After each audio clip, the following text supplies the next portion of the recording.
Okay guys, today we're going to be talking about clearing fractions, and so we're going to take notes. You should have your spiral out by now, and you should be setting up for Cornell Notes, so you should be putting clearing fractions on your title and also in your table of contents. Of course, we're setting up for Cornell. I'm not going to go ahead and put my summary line because, maybe we'll take more space. Put my questions. You guys are going to be coming up with the questions at the end. I'm not going to help you do that right now. You guys know how to do that. So the very first one that we're going to work on right here is we're going to go ahead and put 3x plus 5/4 equals 9/4. Now, to clear the fraction, I don't know about you, but most of you probably have looked at fractions, and when you see them in a problem, your brain is saying, oh no, I don't want to do fractions. Well, this is a very easy way to solve equations that have fractions in them by clearing them. And basically, then you have an equation to solve without fractions. So if you like getting rid of fractions, then you'll like this. The first thing I'm going to do right here is I am going to make this one into a fraction as well, because I can take any whole number and I can put a 1 under it and make it a fraction. Now I look at it and I've got 1, 4, and 4 as my denominators, and I think about what is my greatest common denominator.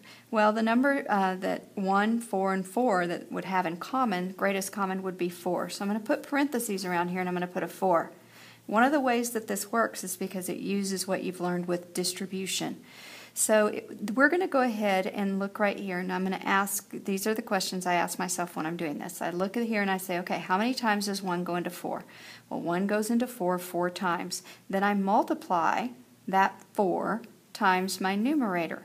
So then I get 12x right here. Now I look at my next one. 4 goes into 4. Well, it goes in there 1 time. So I'm going to distribute 1 to this 5. So I get plus 5, because 1 times 5 is 5. Then right here, 4 goes into 4 1 time. 1 times 9 is 9. At this point, this is a very easy equation that you guys are used to solving all the time. So I put minus 5, and I get 12x on this side, and over here I have a 4. Now I'm going to go ahead and divide both sides by 12, and you'll notice I'm going to reduce that to lowest terms. So x equals 4/12, which is the same as 1/3. So 1/3 is my answer, and to save time I'm not going to do this, but you guys could do this in class if you would like, or you could do this on your own. I could put 1/3 in here for x and go ahead and solve this, and I would see that I do get 9/4, and I could see that my answer is correct. I'm not going to do that right now, but you could use a calculator to prove that. Okay, our second example.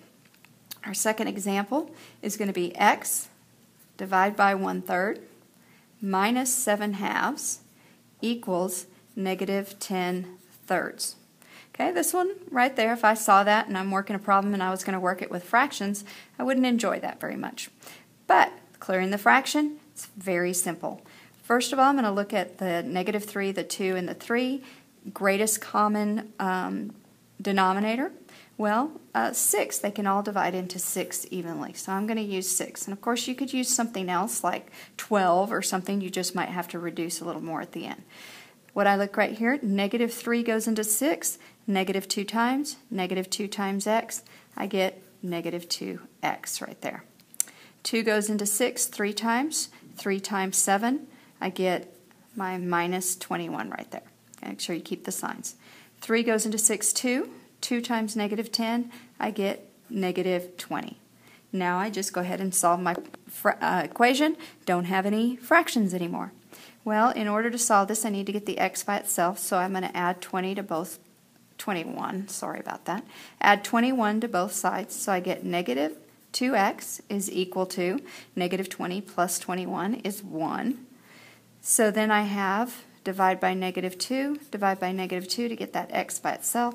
So I have x is equal to negative 1/2. And again, we could substitute it in and we could check our answer, but for the sake of time I'm not going to do that right now. Now I have a third example I want us to do, and I'm not going to have room here. Good thing I didn't put my summary line. So I'm going to go ahead and turn the page, and we're going to do one more, and then you'll be working some on your own after that.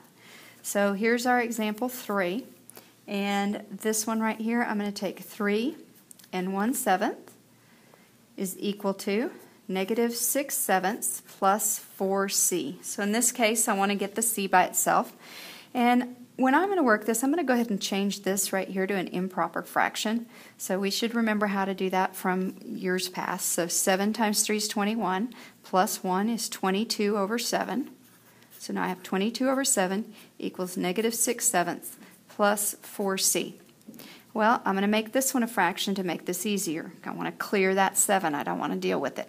So if I think about my greatest common denominator here, it's going to be 7, because 7 would divide into 7, 7 will divide into 7, and 1 will divide into 7. So I'm just going to put a 7 right here. And again, same questions I was asking myself before. 7 goes into 7 one time. 1 times 22, I get 22. 7 goes into 7 one time. 1 times my negative 6, it's going to be negative 6. Then 1 goes into 7 times. 7 times 4c, I'm going to have 28c. I want c alone, so I need to take care of this first. So I'm going to add 6 to both sides, and I get 28 is equal to 28c. To get c by itself, I'm going to divide both sides by 28, and I get c is equal to 1.